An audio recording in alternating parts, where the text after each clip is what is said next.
¿qué evaluación, qué balance hace de esos primeros instantes de discusión del POT en el Consejo? ¿Cuál es su perspectiva? ¿Cómo lo ha visto? Y si también nos puede señalar qué diferencias o qué similitudes hay con pues los otros procesos que se han dado, digamos, por ejemplo, el de Petro, el de Peñalosa y otros que se han dado en la ciudad.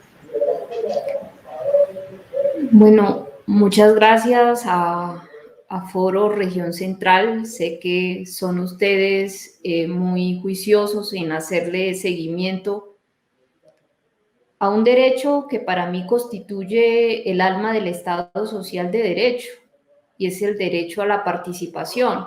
Entonces, me parece fundamental honrar, en primer lugar, el mayor consenso social que hemos tenido nosotros en Colombia, que es la Constitución Política de 1991. Es el paso de la democracia representativa a la democracia participativa, a una participación incidente, a una participación efectiva. Esto tiene que ver precisamente el cómo se está entendiendo desde el gobierno de la alcaldesa Claudia López un derecho fundamental.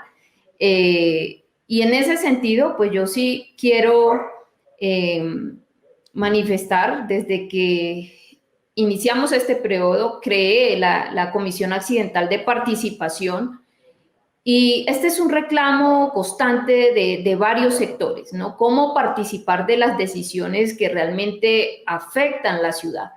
Entonces, no voy a ampliar porque creo que los concejales que me han antecedido una palabra han ilustrado este problema estructural. Este es un POT ilegítimo, no ha sido concertado con la ciudadanía. Entonces, ese es un problema que por supuesto no vamos a lograr subsanar en el Consejo de Bogotá. Por otro lado, si miramos, este POT tiene 4 grandes estructuras. 3 que venían pues en los otros planes de ordenamiento territorial: la estructura ecológica principal, la estructura socioeconómica y la estructura funcional de servicios. Ahora, digamos, se propone la estructura de patrimonios integrados.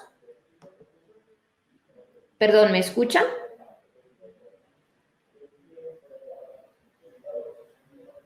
Sí, concejala, la estamos escuchando. Perfecto. Y la estamos viendo además. Entonces, me parece fundamental decir que el sentido debería ser que tanto la estructura funcional de servicios y la estructura socioeconómica pues se armonizaran con la estructura ecológica principal. Pues yo veo que persisten en estos 20 años y todas las propuestas que sigue la naturaleza, la estructura ecológica principal, los ecosistemas supeditados a esta mirada funcional. Y si miramos claramente cuál es la conciencia de un gobierno, pues la conciencia de un gobierno se puede evaluar cuáles son sus prioridades, dónde invierte un gobierno. Entonces miramos que el 87% del presupuesto de este plan de ordenamiento territorial pues está destinado a las infraestructuras. Y las infraestructuras, de todas maneras, constituyen también claramente un modelo de ciudad, generan un plusvalor que surge con el esfuerzo colectivo de la ciudadanía, pero que no se ha redistribuido de igual manera. Y en ese sentido, pues yo pienso que superar algunos problemas estructurales de la ciudad, como el problema de la desigualdad, requieren también revisar muy bien todo lo que significa el colonialismo. Bogotá va a cumplir 500 años. Uno mira la ley 388, la estructura sociojurídica del Estado colombiano sigue soportando un proyecto colonial. Y si miramos 500 años de Bogotá, yo lo manifestaba en mi exposición, sigue prevaleciendo esa estructura sociorracial que segrega del centro, la periferia, que reproduce esos mandatos de desigualdad.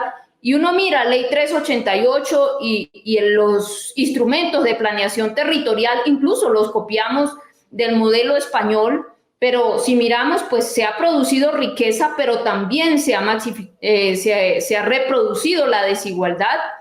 Han surgido más de 500 barrios informales en la ciudad, estamos hablando de 2.5% de la población, población que tiene dificultades realmente para acceder a sus mínimos vitales, al agua, a los servicios públicos, al mínimo vital territorial, al derecho a un hábitat seguro y limpio, que no hay una propuesta de una política social y económica, de una estructura socioeconómica que le garantice el derecho a la ciudad, a la ciudadanía.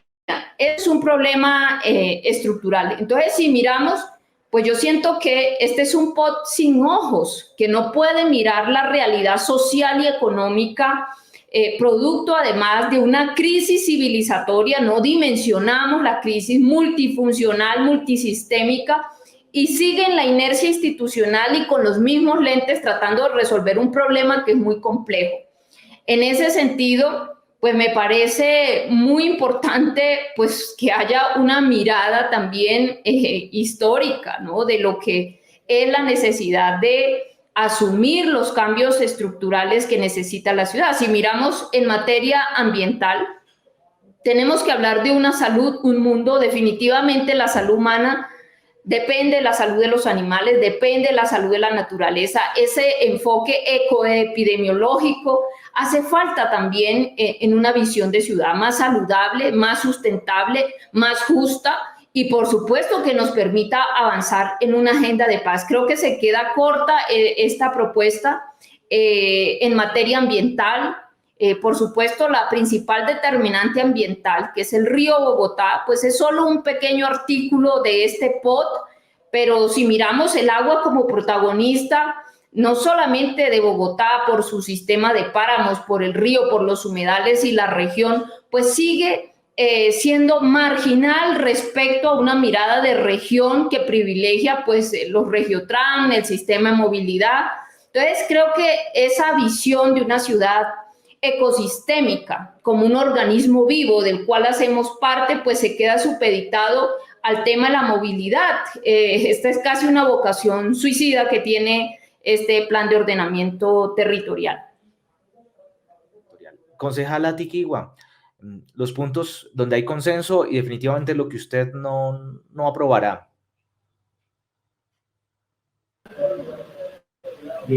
Bueno, yo pienso que un consenso fue lo aportado, digamos, en el Plan Distrital de Desarrollo, y tiene que ver con los objetivos del desarrollo sostenible.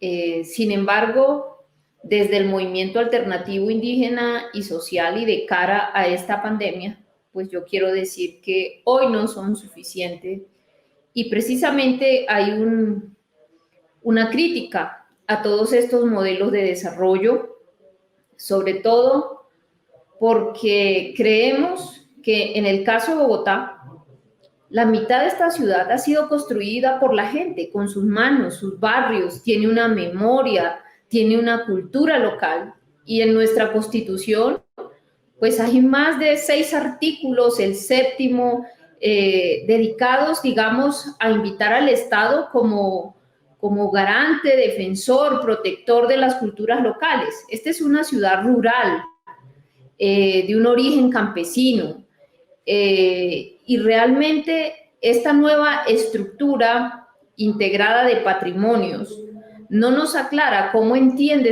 el patrimonio cultural, el patrimonio inmaterial, el patrimonio natural. La naturaleza se reduce a un paisaje más de todas estas propuestas del mercado inmobiliario y de toda esta mirada del desarrollo.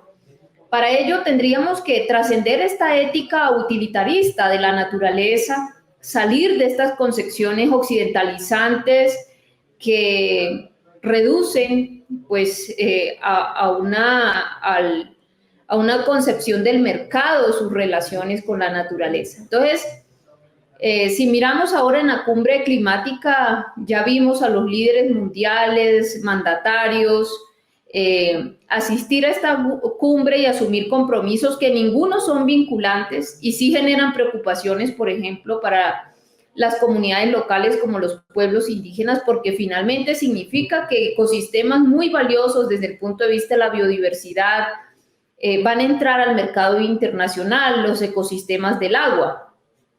En ese mismo sentido, pues yo quisiera también decir que desde esta nueva estructura que ingresa al Plan de Ordenamiento Territorial, la estructura integrada de patrimonios, pues es una buena oportunidad para reflexionar sobre la cultura, sobre el patrimonio natural, sobre el patrimonio inmaterial.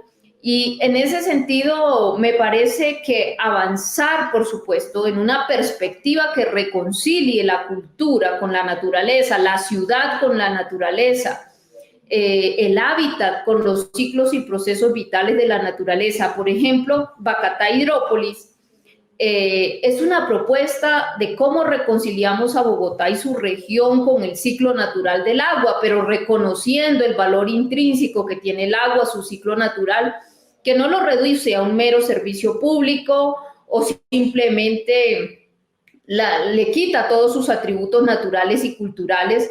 En esa perspectiva, pues nosotros pensamos que está el desahucio por la cultura local, por lo que la gente ha hecho con sus manos, por esos barrios que han sido construidos, esos barrios populares por la gente. Entonces, ahí queda un gran reto, y es cómo se está pensando la ciudad desde el escritorio, por la tecnocracia, cómo a través de las grandes operaciones estratégicas se toman decisiones que finalmente muchas veces terminan expulsando a los habitantes de sus territorios, rompiendo el tejido social, rompiendo sus arraigos, como el Triángulo de las Fenicias, por ejemplo. Incluso como hay universidades, como hay un tanque de pensamiento que justifica este tipo de propuestas que realmente atropellan la dignidad humana, los derechos de la gente, a la ciudad, a habitar, a tomar las decisiones sobre un territorio. Entonces, pues yo concluyo primero, no solamente que el plan de desarrollo, sino que este POT no tiene un enfoque de derechos, pero también que la naturaleza merece una dignidad y merece sus derechos también en el Distrito Capital, y obviamente se queda corto para mí la perspectiva de la naturaleza. Por ejemplo, el río Bogotá es reducido a un simple canal, y por supuesto queremos defender los derechos del valle aluvial del río Bogotá, el derecho de los suelos vivos, el aire limpio, pero creo que es un tema también de un cambio paradigmático en el que tenemos que trabajar. Concejala, le pregunto esto, no sé si la voy a corchar con la pregunta, pero ¿se menciona en el POT algo sobre los acueductos veredales? Está contemplado, por supuesto, en el POT. Sin embargo, creo que es necesario que Bogotá siga la tradición del referendo por el agua. Aquí realmente, a diferencia del Congreso de la República, por ejemplo, avanzamos en una política pública del agua, el mínimo vital, y parte de una gestión comunitaria del agua, de una gobernanza plural del agua, tiene que ver también con la participación de los acueductos, pero creo que no es suficiente. En el marco de Bogotá región, la región metropolitana, el agua debería ser la protagonista histórica de nuestra región, y por supuesto las comunidades, la gestión comunitaria del agua. Y pues realmente esto sigue siendo un tema muy marginal en el POT y en el proyecto de región metropolitana. ¿Cuál es su percepción y qué debería hacer el Consejo para que esta discusión sobre el POT sea más transparente, incluya información y sobre todo que la sociedad capitalina, los bogotanos, bogotanas que están también muy preocupados por lo que está sucediendo, puedan tener la información de lo que pasa en el Consejo? ¿Cuál es la percepción que nos podría dar? Bueno, lo primero es que la relación del gobierno distrital con la ciudadanía ha sido, en el marco del estallido social, una relación de la represión, no de la garantía del derecho a la protesta.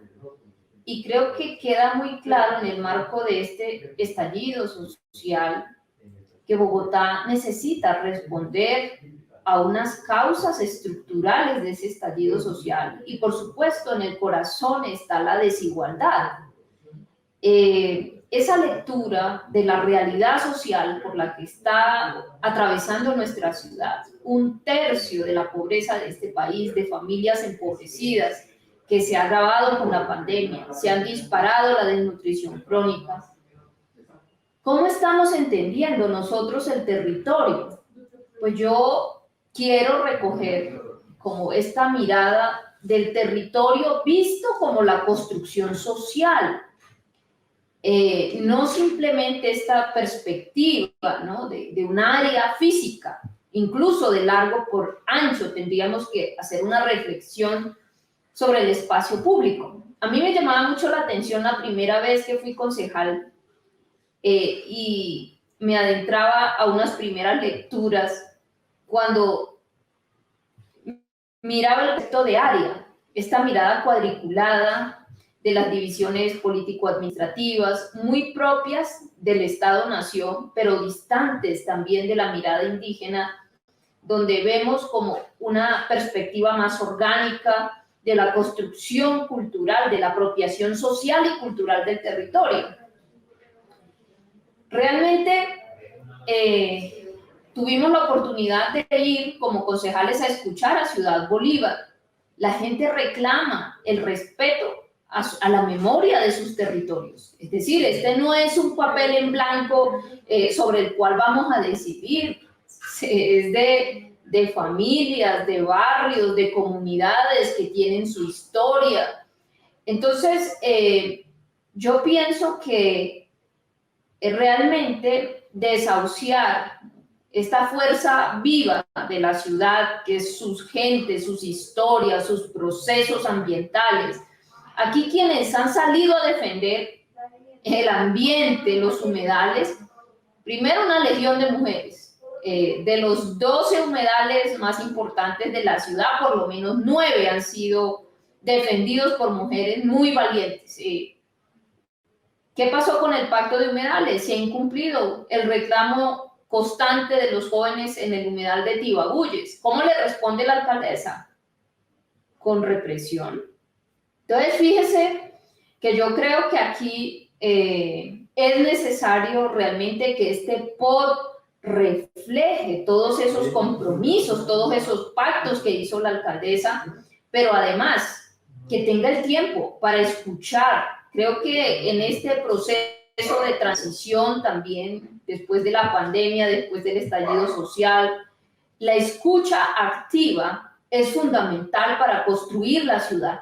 Entonces yo creo que eso no se va a subsanar desde el Consejo de Bogotá. Es necesario realmente encontrar unos mecanismos que garanticen la participación incidente y efectiva de la gente en el marco del POT.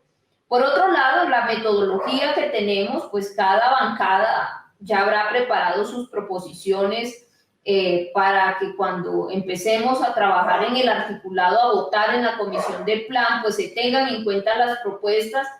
Pero yo creo que no nos permite hacer las revisiones estructurales que requiere o nos gustaría aportar a este plan de ordenamiento territorial. Por supuesto, eso implica también, pues, mirar qué va a pasar, ¿no? Luego del POT.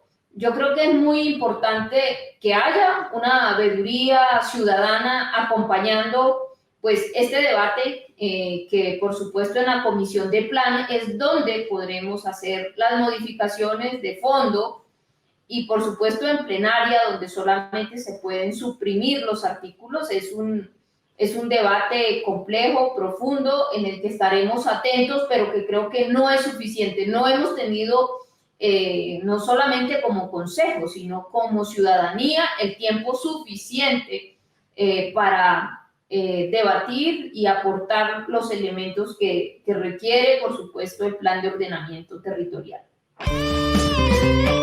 Esta es Uniminuto Radio, HJKU, en Bogotá en los 14:30 AM y en Colombia y el mundo a través de uniminutoradio.com.co. También en Facebook, Twitter e Instagram a través de @Uniminuto Radio. La radio universitaria está aquí.